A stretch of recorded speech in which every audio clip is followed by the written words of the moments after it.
যেহেতু বাড়িতে পুজো, প্রিপারেশন তো চলবেই। দেখো জিনিসপত্র সব রেডি হয়ে গেছে, আর এইদিকে আমার বোন পরীক্ষা দিতে বসেছে। ও যেতে পারবে না বলে ওর খুব কষ্ট হচ্ছিল, আর আমি বেরিয়ে পড়েছিলাম দোকানের উদ্দেশ্যে, কারণ ওখানে অনেক কিছু গোছাতে হবে জিনিসপত্র।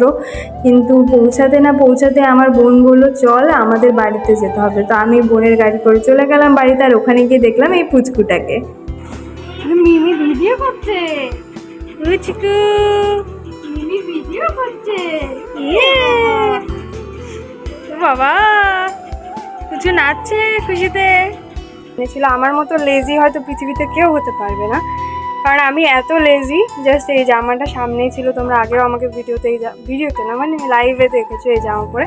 তো আমি এত লেজি যে আমি এই জামা পরেই আবার বেরিয়ে গেছি, কারণ আমি জামা খোঁজার মতো এনার্জি আজকে ছিল না। আমার শরীরটা একটু খারাপ, আবার জ্বর আসছে। আজকের প্ল্যান হলো আজকে একটু পুজো আছে, যেই কারণে আমরা প্রিপারেশন নিচ্ছি। তো তার জন্য আমরা জিনিস আনতে এসেছি এই বাড়িতে।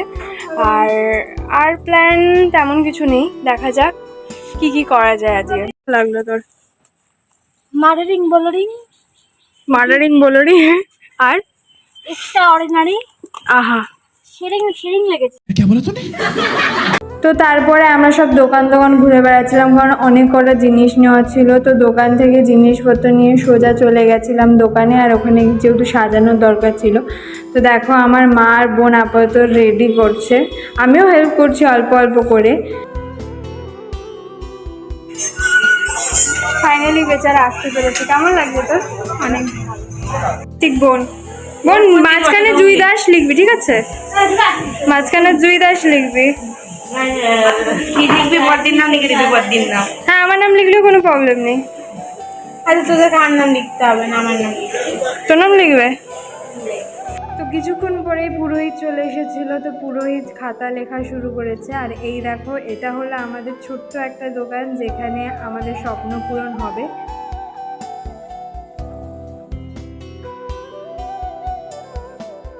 আর এই দেখো আমি একটা সুন্দর ভিডিও বানাচ্ছি, আর এখানে এসে আমার বোন কি হাসি হাসছে, সে কি হাসি তোমরা দেখতেই তো পাচ্ছ।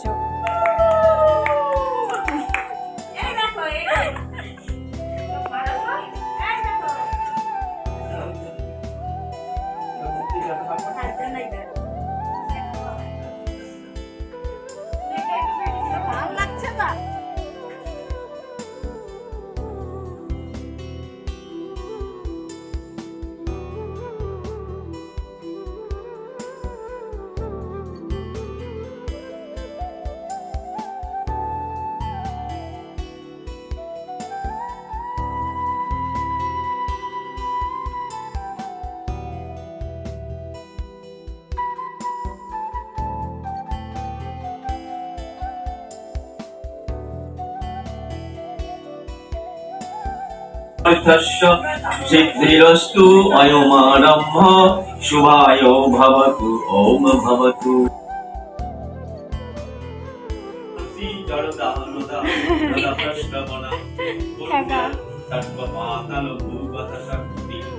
হে কৃষ্ণ করুণা সিন্ধু দীনবন্ধু জগৎপতে গোপেশ গোপিকাকান্ত রাধাকান্ত নমস্তুতে।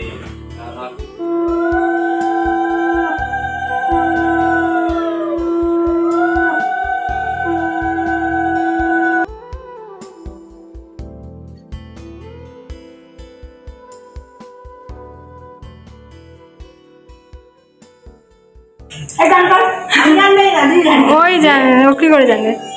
তো তারপরে সন্ধ্যায় আমরা দোকানে একটু সন্ধ্যা দিতে গেছিলাম, ওখানে একটু মজা করছিলাম। তো আজকের ভিডিওটা এই পর্যন্ত, দেখা হবে নতুন ভিডিওতে।